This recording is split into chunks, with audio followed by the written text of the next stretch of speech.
The Fanshawe Ghost by Gelett Burgess. As it was nearly time for his first client of the day to arrive, Astro the palmist ended the little lesson in optical anatomy he had been giving to Valeska. He closed the transparent doors of the huge model of the human eye about which he had been talking, and replaced it on a shelf in his laboratory, where it remained, a large livid ball of glass and porcelain, veined with red. "It's simply wonderful," Valeska said, staring at it hard. Astro laughed and passed into the great studio for his morning consultations. "And yet," he remarked, "Helmholtz says, nature seems to have packed this organ with mistakes. I'll explain that sometime. Most people do think that the body of man is the consummation of the Maker's skill and wisdom. In point of fact, it is far from being perfect. Think of the ants and bees," he went on thoughtfully. "Think of their strength and adaptability. By a mere change of diet, a neuter can become a perfect female." "Do you mean to say that men's bodies are not so good as some of the animals' bodies?" Valeska asked. "I mean to say that the human machine is imperfect. It contains much that is unnecessary, much that is not well adapted to the struggle for existence." Astro, now assuming his red silken robe and turban in preparation for his astral readings, seated himself cross-legged on the divan, and took up the stem of his narghile. "Wiedersheim," he continued, "has counted 107 so-called vestigial organs. The remains, that is, of similar but more developed organs that fulfilled a useful function in our simian ancestors. Some of them are still able to perform their physiological functions in a more or less incomplete manner. Some survive merely as ancestral relics, and some are actually harmful to the body. Take, for instance, superfluous hairs. They are no longer capable of protecting the body from cold, and often do serious harm. Wisdom teeth are unnecessary to man. Their powers of mastication are feeble, and they often cause tumors and diffused suppuration and dental caries. We all know how unnecessary and how dangerous to health the vermiform appendix is. Then there are other organs whose powers are almost completely lost. The little tail disappears from the embryo before birth, but there remain the useless muscles of the ear, the unnecessary 13th pair of ribs, the weak and imperfect 11th and 12th pairs of ribs, which serve no useful purpose, the muscles of the toes, and so on. Why, the colon or large intestine, the seat of most diseases of the alimentary tract, and the nursery of arterial sclerosis, has been pronounced practically useless by Metchnikoff, and in London hospitals the entire colon is often removed." Valeska stared. "But what are they all there for?" she inquired. "I suppose their chief use is to shame our vanity. They are undoubted proof of our animal origin, our descent from the anthropoid apes." Valeska frowned. "I never like to be reminded of that." "Well then, of our descent from birds or reptiles.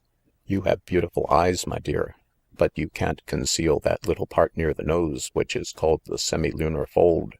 That is but the remains of the third eyelid you possessed as a bird, the transparent membrane that eagles draw over the cornea." The bell rang outside.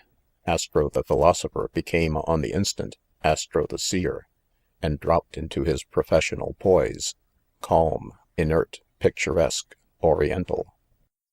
Valeska retired to another room and began her work of looking carefully over the papers for news of anything that might be of use to the seer in his conferences. It was her duty to keep in touch with the doings of the day. For some time she read without interest, making notes occasionally, and from time to time consulting her card catalogue to look up the condensed biographies of persons prominent in society, politics, or finance, adding to the data there collected. She cut clippings too, and pasted them in a blank book for Astro to look over at his leisure. In the last of the morning papers, her eyes fell on the following paragraph, and she read it with attention. "No small amount of gossip has been occasioned during the last week or so in the little village of Van Dyke by the rumors of supernatural visitations at the well-known Fanshawe farm, now the residence of Miss Mildred Fanshawe, the last living representative of a prominent old family in the county. While all the servants at the farm deny the sensational reports, and Miss Fanshawe absolutely refuses to be interviewed, The stories afloat make the place famous in the vicinity. According to what can be learned, at least 3 of the servants at the farm have seen the Fanshawe ghost, purported to be the spirit of Sally Towers, who was a well-known belle of New York in the 1830s. Sally appears, so it is said, in the walled garden side of the old house, usually with a baby in her arms. Occasionally she is seen on the roof of the dwelling. The Society for Psychical Research is said to be interested, and has asked the privilege of investigating the apparition, but Miss Fanshawe has persistently refused them admittance to the premises, which are now well guarded from intrusion. Of Miss Fanshawe, Valeska could find no information in her catalogue, but as soon as Astro was free, she gave him the clipping, and was not disappointed in his interest. "It's a case I'd like to handle," he said, when he had read the story. "If Miss Fanshawe does not apply to me for a solution to the mystery, I shall certainly volunteer my services. Perhaps you had better send her a note anyway." This Valeska did forthwith, with the result that Miss Fanshawe appeared a few days later at the studio. She confessed herself worried about the stories that had been circulated, because of the unpleasant notoriety she had gained, and the fact that they might depreciate the value of the property, which she wished to sell as soon as possible. The rumors were, she confessed, based on tales which some of her servants had been indiscreet enough to relate. There seemed to be something at the bottom of the affair, and she would be much relieved to have the mystery cleared up. Miss Mildred Fanshawe was an aristocratic but anemic-looking woman of perhaps 30 years. She was a brunette, with dark hair and eyes, with a lean, narrow face, full of nervous energy. Her hands were long and slim. Her upper lip was nearly covered with fine hair, almost a mustache, which gave her a distinctly Italian aspect. She talked freely with Astro and Valeska, using gestures like a foreigner. When she had gone, Astro turned to his assistant. "Well," he said, "I'm curious to know just what you noticed about that woman." "There is something strange about her. I hardly know what it is," said Valeska. "I noticed, though, for one thing, that she wiggled her ears. I knew a boy once who could do that. I've often tried to, but I can't.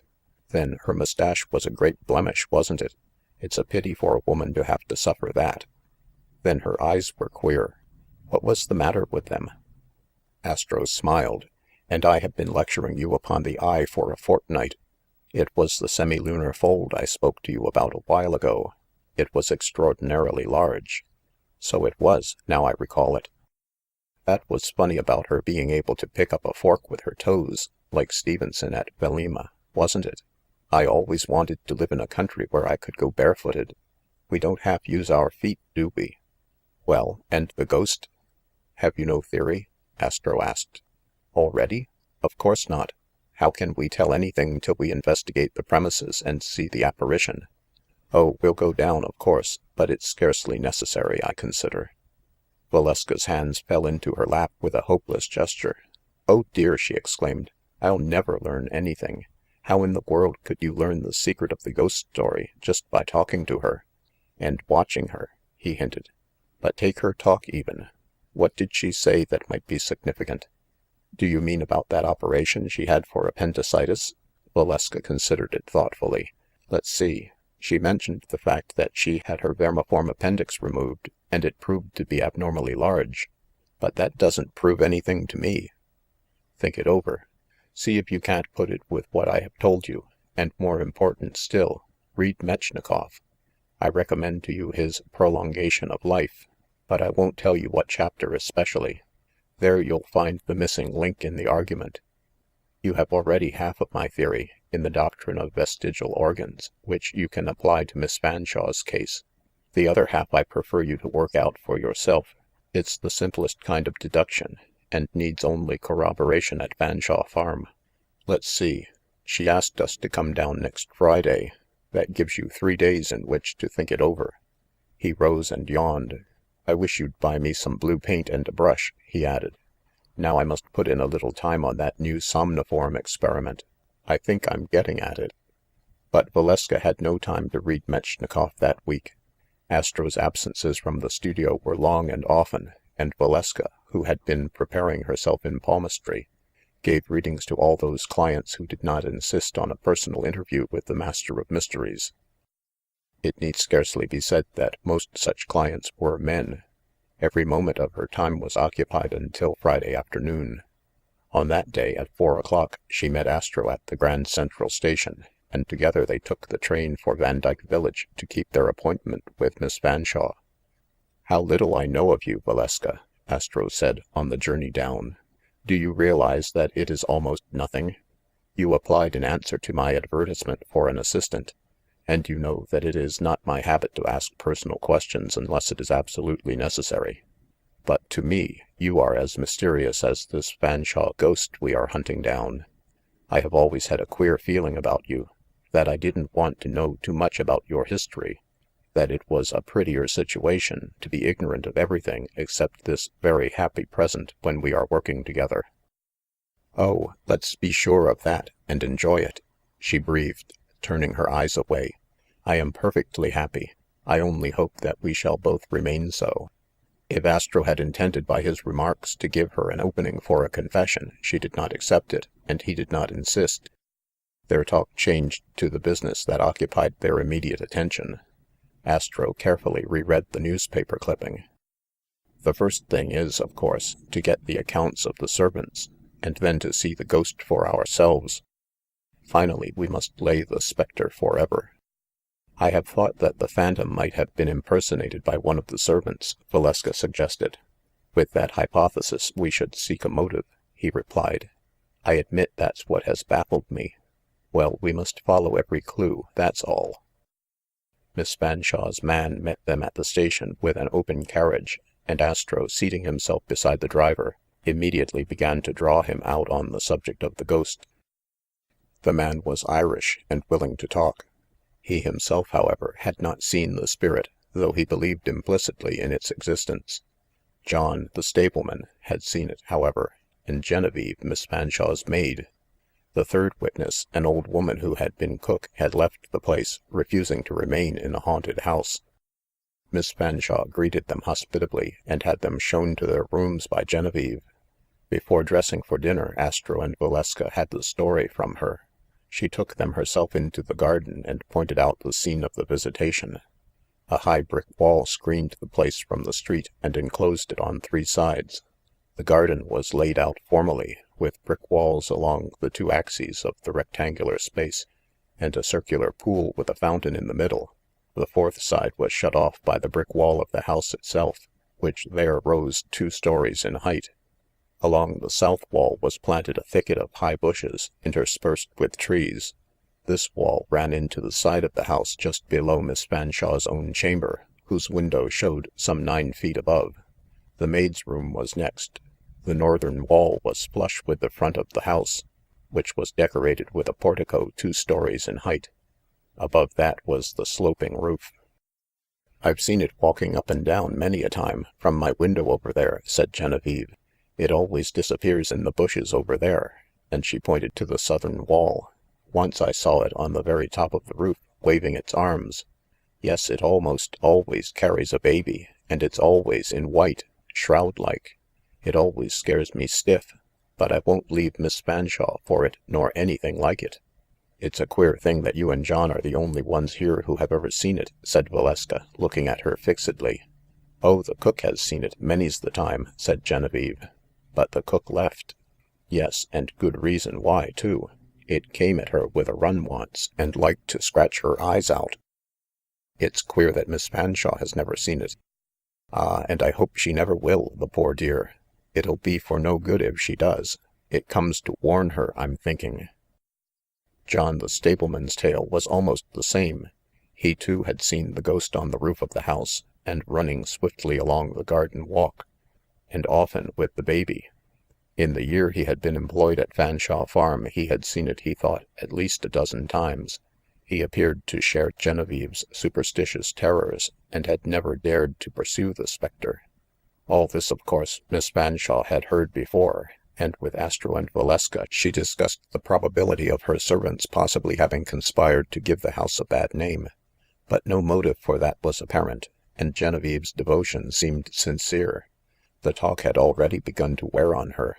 She showed many signs of nervousness, becoming at times almost hysterical. Seeing this, Astro changed the subject, and nothing more was said of his purpose there. That night he took his place with Valeska at the end of the garden, away from the house, to watch. He had come prepared to spend several days, for the chances were against their seeing anything the first time, though the appearances had, according to John, become much more frequent of late. So bundled in wraps, the two took their seats on a bench at the end of the path.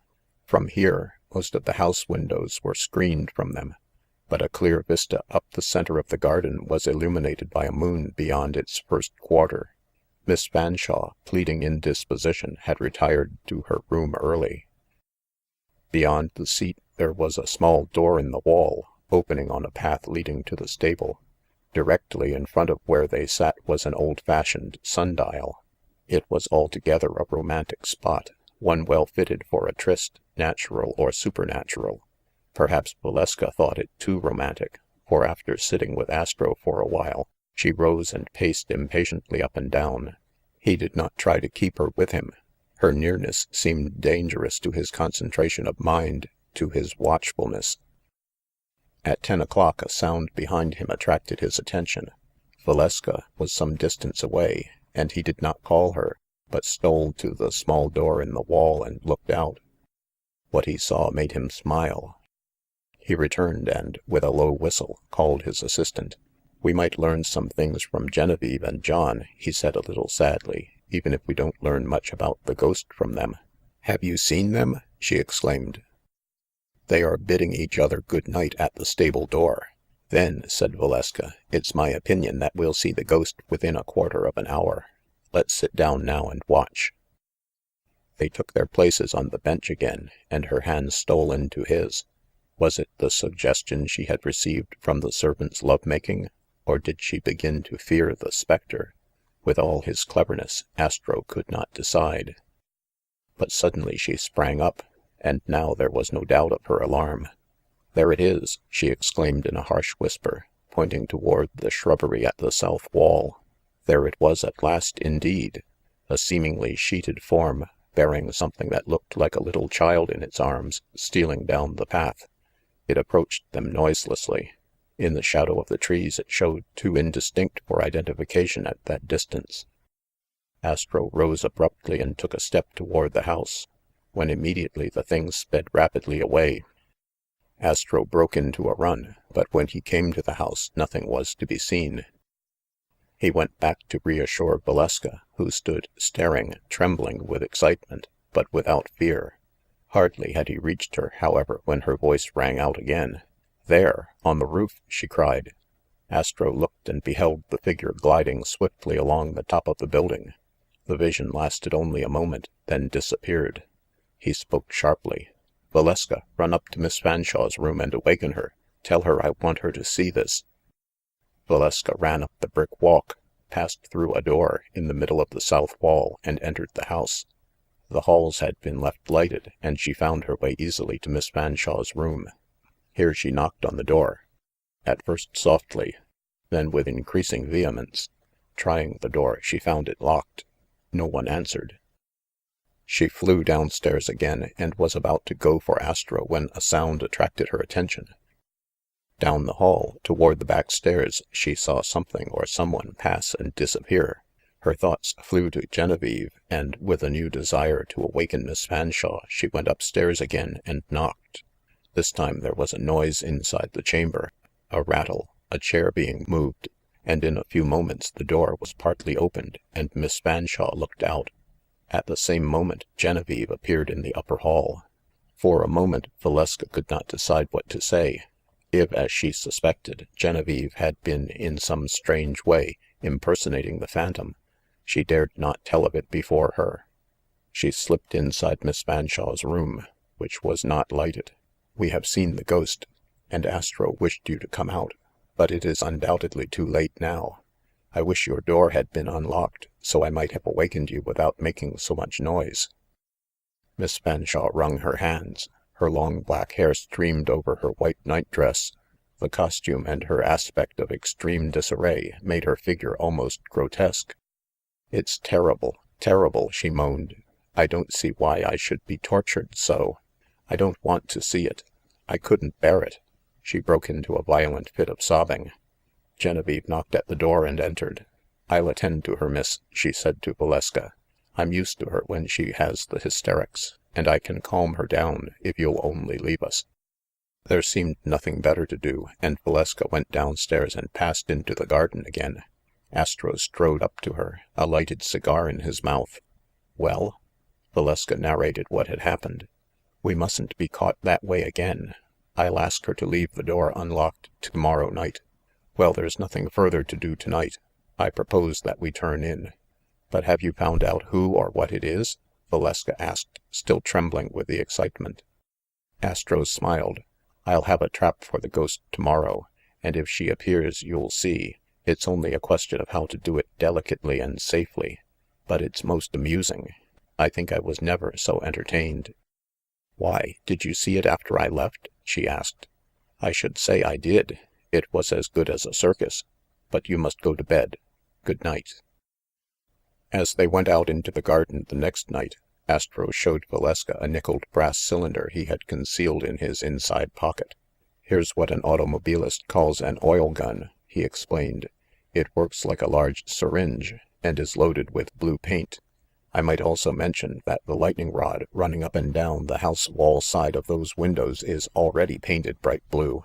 If I don't succeed in shooting our extremely lively little friend, the spook, with this gun, I'd expect the lightning rod to streak her up with blue stripes sufficient for identification." Valeska gazed at the moonlit house in wonder. "The lightning rod!" she exclaimed. "It isn't possible for anyone to climb up there. Do you mean to say—" "Wait, and you'll see some of the prettiest ground and lofty tumbling outside of vaudeville," was his reply. "But it runs up beside Genevieve's window. It isn't possible for that girl to climb down from there into the garden. It also runs beside Miss Fanshawe's window. It may be possible for her. I assure you, she's an athlete." "But how could any human being get on the roof so quickly? If you'll go round there, you'll see. Once you climb the north wall, you can almost reach the first balcony. Up the column to the second is easy enough. On the other side there's a stout ivy vine that makes a practical ladder to the very top." "But why? Why?" Valeska almost wailed the words. "Ah, you haven't read Metchnikoff." Then suddenly he cried, "Look!" and seized her arm. They were standing beside the central pool now, and he pointed to Miss Fanshawe's window, clearly visible from this part of the garden. The moonlight struck the glass as the sash was raised. A form looked out, climbed rapidly across the sill, lowered itself till it hung by the hands, and then dropped lightly to the top of the garden wall. Quick as had been its appearance and disappearance, something was visible, tucked under one arm. While they stood fascinated, a white object appeared on the grass of the garden plot, the figure of a woman with hair streaming about her shoulders, apparently carrying a child. She came a few steps toward them, then retreated swiftly and made for the bushes by the north wall. In another instant she appeared atop the wall, and swung up to the first balcony of the portico, still bearing her burden. A few minutes more, and she reappeared on the roof. "Quick now," cried Astro. "Run up to Miss Fanshawe's room, and go in and wait for her to return. I'll hide in the bushes by the south wall and pop her full of blue paint. If I miss, there's the lightning rod, her only way to enter the room. But what shall I say? How can I accuse her of it?" Astro stopped suddenly and looked at her. "Why, my dear, I forgot. Is it possible you haven't guessed it yet? Miss Fanshawe is asleep. It's somnambulism, that's all.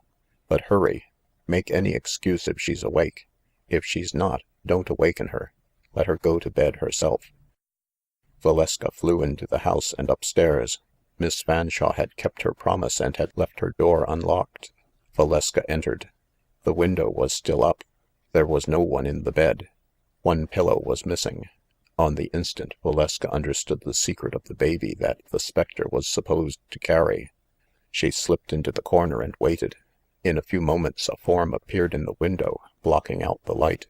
A wriggle and a twist, and it sprang lightly in, and Miss Fanshawe stood revealed in the moonlight, in her nightdress, now streaked and spattered with blue stains. In her arms she still held the pillow, as a mother holds her babe. Her eyes stared straight before her without power of sight. Valeska, more moved by this uncanny vision than if it had been a supernatural visitation, stole silently away and rejoined the master.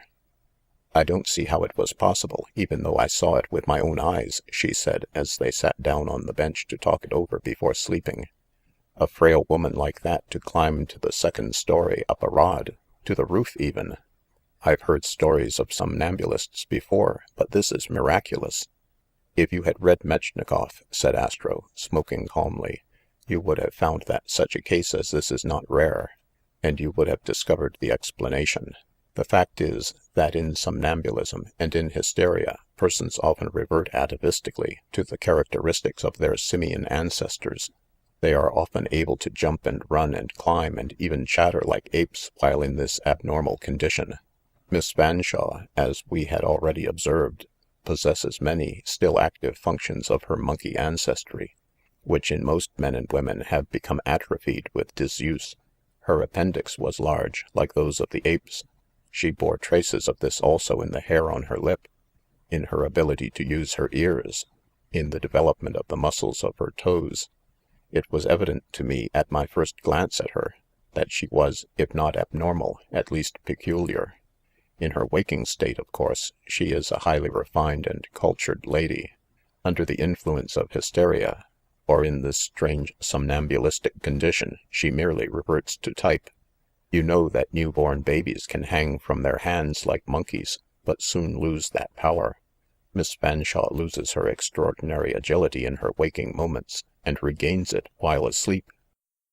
"But why the blue paint?" said Valeska. "If you knew the secret of the Fanshawe ghost, why didn't you tell her at first?" "Would you have believed it possible?" he asked, smiling. Valeska confessed she would not. Neither would Miss Fanshawe. "And besides, it would have been necessary to explain the origin of my suspicions. No woman would care to be told that she resembled an ape, and I don't intend to explain Metchnikoff's theory to her, or to point out her vestigial organs, which are not quite vestigial. No, I'll merely tell her she walks in her sleep, as is proved by the blue paint on her nightdress, and advise her either to lock the window when she retires, or to have a companion to watch her. I don't think anyone will see the ghost again. I wonder," he added thoughtfully, as they walked toward the house, "if after all I hadn't better begin to investigate the ghost of your past, little girl." He took her hand affectionately. "Well, you won't find any vestigial signs in that, anyway," she answered, gently drawing away her hand. "And," she said, "I'm glad I can't wiggle my ears or pick things up with my toes. I'd rather be a lady even while asleep. I'm quite satisfied with my body, thank you, just as it is." End of The Fanshawe Ghost by Gelett Burgess.